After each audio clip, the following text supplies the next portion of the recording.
Israel Palestine संघर्ष का आरंभ और कारण विभिन्न ऐतिहासिक, सामाजिक और राजनीतिक कारकों का परिणाम है। यह विवाद दो विशेष समुदायों के बीच खड़ा हुआ है, एक तरफ इसराइल और दूसरी तरफ पालेस्टाइनी अरब। यहाँ इस संघर्ष की शुरुआत से लेकर हाल के समय तक का संबंधित ऐतिहासिक संदर्भ दिया गया है। इतिहास एक, पालेस्टाइन और इसराइल का ऐतिहासिक संबंध। पालेस्टाइन और इसराइल का ऐतिहासिक संबंध विशेषकर इतिहास, सांस्कृतिक और धार्मिक दृष्टिकोण से गहरा है। यह संबंध प्राचीन काल से ही बना हुआ है और इस क्षेत्र की जड़ों को दिखाता है। यहाँ इसराइल और पालेस्टाइन के बीच कुछ महत्वपूर्ण संबंधों की विस्तृत जानकारी है। प्राचीन संबंध पालेस्टाइन और इसराइल क्षेत्र इतिहास में प्राचीन समय से एक दूसरे से संबंधित है। इस क्षेत्र में यहूदी, मुस्लिम और ईसाई धर्मों के प्रमुख स्थल हैं।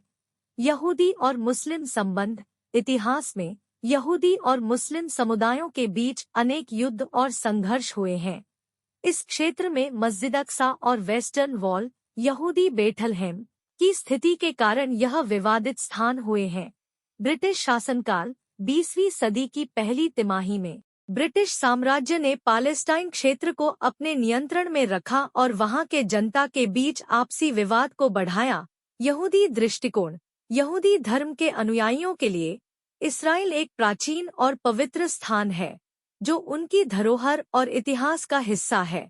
मुस्लिम दृष्टिकोण मुस्लिम समुदाय के लिए मस्जिद अक्सा क्षेत्र पवित्र है और इसे इस्लाम का तीसरा सबसे पवित्र स्थान माना जाता है। धार्मिक संबंध यहाँ के स्थानों पर हिंदू, बौद्ध और अन्य धर्मों के सुधारात्मक प्रभाव रहे हैं। इसराइल और पालेस्टाइन के बीच के ऐतिहासिक संबंध विवादित हैं और इस विवाद का एक महत्वपूर्ण कारण है। इस संबंध की गहराइयों में समझौता और साझेदारी की आवश्यकता है ताकि स्थानीय जनता को शांति और सुरक्षा की सुविधा हो सके।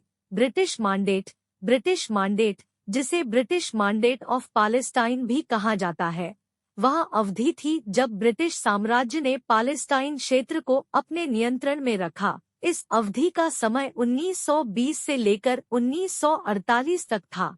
इसकी मुख्य उद्देश्य ब्रिटिश शासनकाल में यह तय करना था कि कैसे पालेस्टाइन क्षेत्र को संभाला जाए और इसमें रहने वाली यहूदी, मुस्लिम और क्रिश्चियन समुदायों को कैसे संभाला जाए। प्रमुख तत्व एक, सायक्स-पीको समझौता 1917 में ब्रिटेन ने पालेस्टाइन क्षेत्र पर कंट्रोल पाने के लिए सायक्स-पीको समझौता की स्थापना की। इसके अनुसार इसराइल और पालेस्टाइन को दो अलग अलग क्षेत्रों में विभाजित किया जा सकता था। 2. बाल्फोर घोषणा 1917 में ब्रिटेन ने बाल्फोर घोषणा जारी की जिसमें उन्होंने यहूदी राष्ट्र की स्थापना की समर्थन की घोषणा की। 3. लीग ऑफ नेशंस का गठन पहले विश्व युद्ध के बाद लीग ऑफ नेशंस संघ से पहले का गठन हुआ जिसमें पालेस्टाइन को मंडेट के रूप में ब्रिटिश कर दिया गया। 4. अंतिम वर्षों में तनाव मंडेट के दौरान इसराइली और पालेस्टाइनी जनता के बीच तनाव बढ़ा और आपसी विरोध बढ़ा। 5. दूसरे विश्व युद्ध के बाद की स्थिति दूसरे विश्व युद्ध के बाद यूनाइटेड नेशंस संघ के तहत पालेस्टाइन की किस्मत का निर्धारण किया गया। परिणाम 1. तनाव बढ़ना ब्रिटिश मांडेट के दौरान तनाव और आपसी विरोध बढ़ा जिसने इसराइली और पालेस्टाइनी समुदायों के बीच तनाव बढ़ाया। 2. भूमि विवाद मांडेट के दौरान ही भूमि के अधिग्रहण और उसके बाद के विवादों ने इसराइली और पालेस्टाइनी समुदायों के बीच भूमि संबंधित विवाद को और भी कठिन बना दिया। 3. इसराइल का गठन 1948 में ब्रिटिश मांडेट के समापन के बाद इसराइल ने अपना राष्ट्रीय रूप से गठन किया। इसका आलमबरतर असर यह रहा कि इसराइल का गठन पालेस्टाइनी अरब देशों और जनता के बीच तनाव और आपसी विरोध को और बढ़ा दिया। ब्रिटिश मांडेट के दौरान पालेस्टाइन और इसराइल में तनाव बढ़ा और यह इस विवाद के सामाजिक, धार्मिक और राजनीतिक पहलुओं का नींव रखता है जो आज भी जारी है।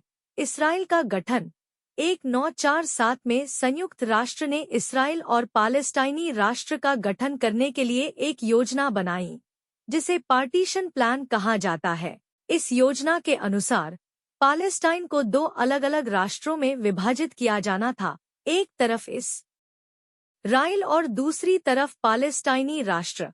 यह योजना यूनाइटेड नेशंस द्वारा अपनाई गई थी, लेकिन पालेस्टाइनी अरब देशों ने इसे स्वीकार नहीं किया और युद्ध की घोषणा की। इससे एक नया युद्ध शुरू हुआ, जिसे पहला इसराइल अरब युद्ध भी कहा जाता है। पहला इसराइल अरब युद्ध 1948 से 1949 उदास स्माइली युद्ध की घोषणा 1948 में पालेस्टाइनी अरब देशों ने इसराइल के गठन को मना किया और युद्ध की घोषणा की। सीमा बदलता संघर्ष। इस युद्ध के दौरान सीमा बदलने और क्षेत्रों का कब्जा करने का संघर्ष था। बड़ी लोगों की हिंसा। युद्ध के दौरान बड़ी तादाद में लोगों की हिंसा हुई और लाखों लोग अपने घरों से बाहर हो गए। इसराइल का गठन। युद्ध के अंत में 1949 में इसराइल ने अपना राष्ट्रीय गठन किया। इसके परिणामस्वरूप सीमा में बदलाव हुआ और पालेस्टाइनी अरब देशों ने इसराइल को मान्यता नहीं दी। पैलेस्टाइनी अरब बाहर भागे। युद्ध के बाद लाखों पालेस्टाइनी अरब नागरिक इसराइल से बाहर भागे और उन्होंने नए स्थानों में शरण ली। परिणाम, सीमा विवाद। इस युद्ध के परिणामस्वरूप सीमा विवाद बढ़ा और यह एक और महत्वपूर्ण कारण बना रहा है जो इसराइल और पालेस्टाइन के बीच तनाव का कारण बनता है। पलटवार। इस युद्ध ने पलटवार को बढ़ावा दिया और पालेस्टाइन क्षेत्र की तादाद में विवादित भूमि को बढ़ा दिया। उदारीकरण। इसराइल ने युद्ध के बाद अपनी सीमाओं में उदारीकरण किया और कई क्षेत्रों को कब्जा किया। रिफ्यूजी का मुद्दा। युद्ध के परिणामस्वरूप लाखों पालेस्टाइनी अरब नागरिक अपने पहला इसराइल अरब युद्ध 1948 से 1949 उदास स्माइली परिस्थिति। इस युद्ध की शुरुआत 1948 में हुई थी, जब संयुक्त राष्ट्र ने पालेस्टाइन में पार्टीशन प्लान की घोषणा की, जिसमें इसराइल और पालेस्टाइनी अरब राष्ट्रों की स्थापना की जाती थी। पालेस्टाइनी अरब देशों ने इस प्लान को मना कर दिया और इसराइल के गठन के खिलाफ युद्ध की घोषणा की गई। इस युद्ध में अरब देशों के समर्थन में पालेस्टाइनी अरब फौजों ने इसराइल के खिलाफ हमला किया। घटनाएं। एक युद्ध की शुरुआत 1948 उदास स्माइली। 1948 में पालेस्टाइनी अरब देशों ने इसराइल के खिलाफ युद्ध की घोषणा की। इसराइल का सीमा बदला गया और 3 प्रमुख सेना और अनेक स्वतंत्रता सेनाएं इसमें शामिल थी। 2 प्रमुख संघर्ष क्षेत्र 1948 से 1949 उदास स्माइली। इस युद्ध में ज्यादातर संघर्ष पश्चिमी तट, गलील और नेगेव क्षेत्रों में हुआ। सितंबर 1948 में इसराइल ने पोर्ट थलाम, जॉर्डन नदी के पार करने का प्रयास किया और जॉर्डन नदी के पूर्वी किनारे पर कुर्शेट और गलील क्षेत्र में कई स्थानों को जीता। इसके बाद 1949 में कानूनी समझौते पर हस्ताक्षेप हुआ और एक समझौता हुआ, जिसके बाद युद्ध समाप्त हुआ। परिणाम। एक सीमा बदला।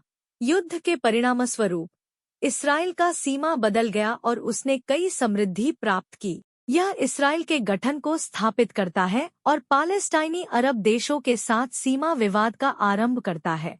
2 पलटवार और बहुतांत्रिक समस्याएं। युद्ध के परिणामस्वरूप लाखों पालेस्टाइनी अरब नागरिक इसराइल से बाहर भागे और उन्हें बनाम स्थानों में बसने को मजबूर होना पड़ा। इससे बहुतांत्रिक समस्याएं उत्पन्न हुईं और यह आज भी इसराइल पालेस्टाइन संघर्ष का कारण बना हुआ है। 5 गजा पश्चिमी तट युद्ध 1967 उदास स्माइली परिस्थिति। 1967 में गजा पश्चिमी तट युद्ध इसराइल, इजिप्ट, जॉर्डन और सीरिया के बीच हुआ। इससे पहले योम किपुर युद्ध की तरह सीमा समस्याओं ने इसराइल और पालेस्टाइनी अरब देशों के बीच तनाव बढ़ाया था। घटनाएं। इसराइल का हमला। 1967 में इसराइल ने पूर्वी तट और सीरिया क्षेत्रों पर हमला किया, जिससे युद्ध की शुरुआत हुई। इसराइल ने गजा पश्चिमी तट क्षेत्र को कब्जा करने का उद्देश्य रखा। संघर्ष क्षेत्रों की जीत। इस्राएली सेना ने गजा, पश्चिमी तट, गोलान हाइट्स और इजिप्ट के सीनाई प्रायद्वीप को अपने नियंत्रण में कर लिया। इससे समस्त क्षेत्र में इस्राएल का सशक्तिकरण हुआ और यह विश्व के साथ एक महत्वपूर्ण स्थान पर पहुंचा। बदलते सीमा। इस युद्ध के परिणामस्वरूप इस्राएल ने गजा पश्चिमी तट क्षेत्र को अपने नियंत्रण में कर लिया, जिससे नए सीमा विवाद का स्रोत बना। परिणाम। सीमा विवाद। गजा पश्चिमी तट युद्ध ने सीमा विवाद को और बढ़ा दिया और पालेस्टाइनी अरब देशों के साथ तनावपूर्ण स्थिति पैदा हुई। अंतर्राष्ट्रीय चिंता। युद्ध ने विश्व को चिंतित किया और विश्व समुदाय ने इसे सुलझाने के लिए कई बार संबंधित पक्षों के साथ प्रयास किए। इस्राएली सामरिक और आर्थिक सशक्तिकरण। इस्राएल को युद्ध के परिणामस्वरूप समृद्धि प्राप्त हुई और वह एक और बार अपनी आर्थिक और सामरिक सशक्तिकरण में बढ़ गया। गजा पश्चिमी तट युद्ध ने इस्राएल पालेस्टाइन संघर्ष को और जटिल बना दिया और यह विवाद आज भी जारी है। 7. ओस्लो समझौता। 1993 उदास स्माइली परिस्थिति। 1993 में ओस्लो, नॉर्वे में हुए एक गुप्त समझौते का परिणाम है जिसमें इस्राएल और पालेस्टाइन ने शांति प्रक्रिया शुरू की। इस समझौते को ओस्लो समझौता कहा जाता है क्योंकि इसकी प्रमुख चर्चाएं नॉर्वे की राजधानी ओस्लो में हुई थी। घटनाएं। आरंभिक समझौता। 1993 उदास स्माइली। 1993 में इस्राएली प्रधानमंत्री इजहाक रबिन और पालेस्टाइनी नेता यासिर अराफात के बीच समझौता हुआ। इस्राएल ने पालेस्टाइन को अधिग्रहण की स्थिति में कई क्षेत्रों की जमीनें सौंपीं। परिणाम। ओस्लो समझौता के परिणामस्वरूप पालेस्टाइन को इस्राएली निर्धारित क्षेत्रों में अधिग्रहण की अनुमति मिली, जिससे पालेस्टाइनी अधिग्रहित क्षेत्रों में प्रशासनिक नियंत्रण हुआ। पालेस्टाइन ने इस्राएल की अपनी सीमा में स्वायत्तता को स्वीकार किया। पलटवार और सीमा का पुनर्निर्माण। इस्राएल ने पालेस्टाइन को कुछ क्षेत्रों में सुविधाएं दी, लेकिन सीमा विवाद जारी रहा। समझौते के बाद भी सीमा समस्याएं बनी रहीं और क्षेत्र में तनाव बना रहा। परिणाम। शांति प्रक्रिया की आरंभिक होप। ओस्लो समझौता ने इस्राएल और पालेस्टाइन के बीच शांति प्रक्रिया की शुरुआत की, लेकिन इसके परिणामस्वरूप कई समस्याएं उत्पन्न हुईं और विवाद जारी रहा। सीमा विवाद और उत्पन्न समस्याएं। ओस्लो समझौता के बावजूद सीमा विवाद जारी रहा और इसकी सारी समस्याएं अभी भी हल नहीं हो पाई हैं। विभिन्न क्षेत्रों में उत्पन्न समस्याएं ने शांति प्रक्रिया को रोका है। ओस्लो समझौता हालांकि एक अवसर था शांति की प्रक्रिया की शुरुआत का, लेकिन यह भी दिखाता है कि इस्राएल पालेस्टाइन संघर्ष का समाधान बहुतांत्रिक और जटिल है। वर्तमान में इस्राएल और पालेस्टाइन के बीच संघर्ष के क्षेत्रों में अधिक क्षति। सीमा विवाद के कारण कई क्षेत्रों में सीमा स्थिति पर विवाद हो रहा है, जिससे स्थानीय जनसंख्या पर अधिक दबाव पड़ रहा है। हिंसा और आतंकवाद। विवाद के परिणामस्वरूप सीमा क्षेत्रों में हिंसा और उन्नत आतंकवाद की आशंका है, जिससे सुरक्षा स्थिति में वृद्धि हो रही है। सुरक्षा संबंधित चुनौतियां। सीमा विवाद के कारण सुरक्षा संबंधित चुनौतियां बढ़ी हैं, जिससे स्थानीय नागरिकों को सुरक्षित रहने में मुश्किलें हो रही हैं। कदम उठाए जा रहे हैं। इस्राएल ने अपनी सुरक्षा में सुधार करने के लिए कई कदम उठाए हैं, जिससे स्थिति और ज्यादा चुनौतीपूर्ण हो रही है। शहरों में हिंसा का स्तर। सीमा विवाद के परिणामस्वरूप शहरों में हिंसा का स्तर बढ़ गए।